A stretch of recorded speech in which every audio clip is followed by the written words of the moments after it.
What is the ICGB, or the International Center for Genetic Engineering and Biotechnology? The ICGB was established in 1987, first as a UNIDO special project, with the mandate to provide a center of excellence for research and training in genetic engineering and biotechnology, with a focus on developing countries and economies in transition. In 1995, it became an independent international organization, focusing still on the same mandate. The ICGB comprises 61 member states and 24 affiliated member states. This shows you the member states of the ICGB. And in 1987, when it was established, it consisted of 2 research centers in Trieste in Italy and in New Delhi in India. And 20 years later, in 2007, the Cape Town component was established with a focus on Africa and building research capacity in Africa. And you can see that the membership in Africa compared to Latin America is still very low. We still need to get other African countries to join the ICGB. The countries in green show those countries that are currently in the process of becoming members of the ICGB. So at the moment, since 2007, we have the headquarters located in Trieste, and with 3 research components in Trieste, New Delhi, and Cape Town. The focus of the ICGB is on various aspects of health, agriculture, and biofuels production. The ICGB offers international PhD research fellowships to any student from an ICGB member country to do their PhDs at any of the 3 research components in either Trieste, Cape Town, or New Delhi, and also postdoctoral fellowships for fellows from those countries. Now, as I said, any fellow, pre or postdoc fellow, can come to any of the 3 centers to do a PhD or to do postdoctoral research. However, at the end of the training, they have to return to their home countries to continue the research in their home countries. The problem we face here is that we train a large number of PhD graduates, postdoctoral fellows, and for reasons outlined yesterday, for lack of funding, lack of facilities, they don't go back to their home countries. So although the fellows sign that they will go back to their home countries, there's nothing we can do to force them to return to their home countries. So this clearly is a problem that we can train the people, but if they do not have the facilities and the financial resources to continue research in their home countries, it becomes problematic. So what we do is we provide small research grants for these fellows to return to their home country so they can go with some funding. Obviously, that is contingent on the facilities being available. We're not in a position to provide facilities as well in their home countries. We also organize workshops and training courses, so these can be arranged in any of the member countries, funded by the ICGB. And we also have a large number of technologies, patents. We're involved in technology transfer. So from the center, certain biogeneric technologies can be transferred to companies in the member countries. So typically the pre-doc, postdoctoral fellowships are in the region of about 18,000 euros per annum. The returning research grants are about 10,000 euros per annum. And the workshops and training courses are about 20,000 euros per annum. Now, you may appreciate, if you consider a typical country in Africa, excluding Nigeria and South Africa and Kenya, the membership due is based on the UN assessed contribution, based on the GDP, etc., of the country. So most of the African countries would pay a membership fee of $5,000 per annum. That is not even the value of a pre-doctoral or postdoctoral fellowship to train a PhD student. So despite that, we cannot get many African countries to mobilize to become members of the ICGB. So that gives you an outline of the core activities of the ICGB. In Trieste, at the headquarters, the research component comprises about 200 research scientists, people, fellows, with about 15 research groups. And the New Delhi component is the biggest of the three. There are about 400 people with 9 departments and about 35 research groups. And the Cape Town component, being the youngest and the smallest, has about 40 people with only 3 research groups. And the reason for this is that the components are funded entirely by the governments of those countries that host the components. And so the governments have to pay for all the activities at the various research components. The Indian government has been very supportive, and in the last few years has increased the funding tremendously to run the New Delhi component. So the types of research that are done at the 3 components, in the Trieste component, there's a large focus on basic molecular biology of various diseases, animal models for genetic diseases, etc., cardiovascular disorders, neurodegenerative disorders, vaccination, molecular biology of viral infections, focusing on HIV, papillomaviruses, rotaviruses, and flaviviruses, and protein structure, biotechnology, etc.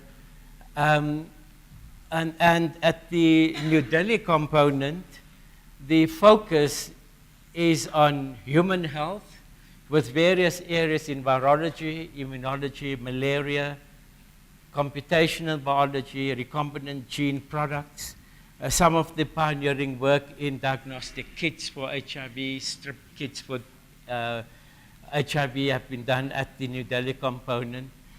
And they also have a very active group in biofuel production and synthetic biology. In the area of plant biotechnology, they focus on plant transformation, molecular biology, insect resistance, and plant resistance. So those are the research focus areas at the 2 components. Coming to the Cape Town component, the Cape Town component was established because, it being in Africa, it was viewed that it will be easier for African scientists to come to Cape Town and go back to their home countries and continue the work. We also have the advantage that the Cape Town component is housed within the Institute for Infectious Diseases and Molecular Medicine at the University of Cape Town, also very in close proximity to the Groote Schuur Hospital, so we have availability of resources, patient material, etc., clinicians at Groote Schuur Hospital for collaborations. And one of the activities as director of the Cape Town component was to get other African countries interested in joining the ICGB. And here we have in 2012, we had the Minister of Science and Technology of Angola visiting the Cape Town component. And as you see, Angola is in the process of becoming a member. We also hosted delegations from various other countries to come to the ICGB component, Cape Town component. We have had meetings in Kenya with NACOSTI, workshops to arrange for Kenyan researchers for reciprocal exchange visits to South Africa. And that is just a visit to Tanzania. And the Cape Town component, the research activities focuses cancer, molecular and cell biology, with myself as the group leader and the component director. My term as director of the component comes to an end this year, so I will focus more on my research as an emeritus professor and continue my research. Frank Brombacher works on cytokines and disease. Louise Mbini works on cancer genomics.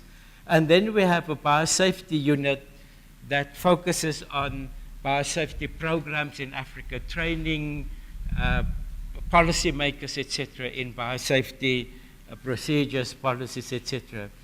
So just to give you an idea of the type of work being done, Louise Zabini is looking at aberrant gene expression in carcinogenesis. He focuses mostly on prostate cancer and looking at signal transduction pathway, transcription factors, etc. Frank Brombacher focused on neglected infectious diseases. These are TB, listeriosis, schistosomiasis, trypanosomas, Helminth, and leishmaniasis. And he has a large collection of knock-in and knock-out mouse models to mimic these diseases, to study these diseases. We have in the order of about 200 different strains of knockout and knock-in mice in our pathogen-free animal unit. And I'm working on squamous cell carcinoma of the esophagus, doing whole genome sequencing and GWAS studies, looking for mutations, biomarkers, and therapeutic targets in esophageal cancer.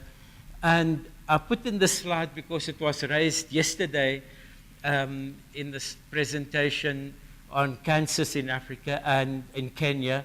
And you can see this is the incidence of squamous cell carcinoma in Africa. It's extremely high, and it's interesting, it's extremely high in the eastern part of Africa, China, in Latin America, and you hardly see it in Western Africa. And we believe this may have something to do with the migration pattern. If you, as you saw from the slide from Professor Nieto this morning, that migration started there and downwards and upwards into Africa.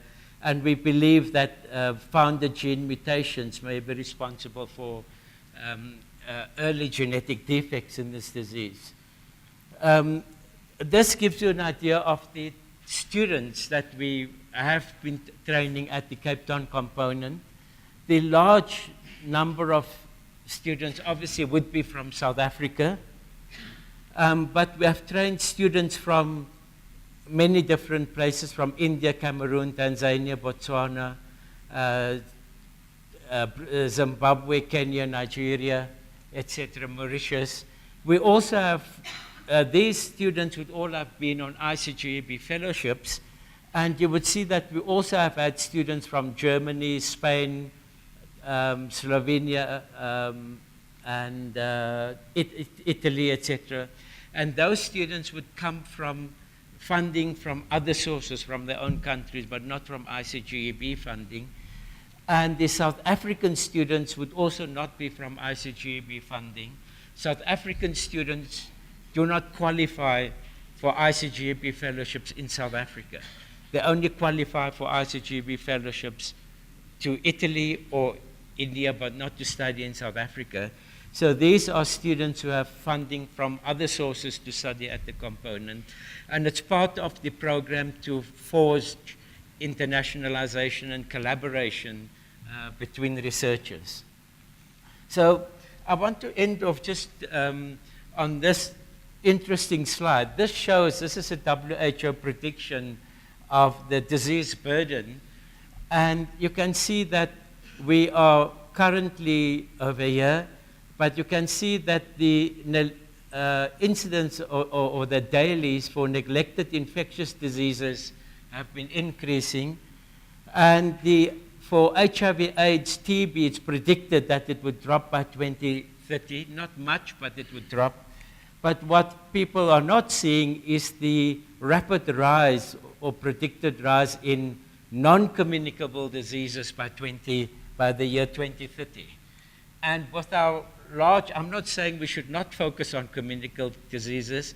We should still focus on it, but we should keep our eye on the ball and not ignore the rise in cancer, obesity, diabetes in Africa. So it is predicted then that HIV/AIDS, TB, and malaria will comprise 25%. Non-communicable disease, the disease burden in sub-Saharan Africa, will be of those proportions. So we need to focus on the non-communicable diseases in Africa. So I hope I've given you an overview of the type of activities of the ICGB and specifically the ICGB Cape Town component. Thank you for your attention.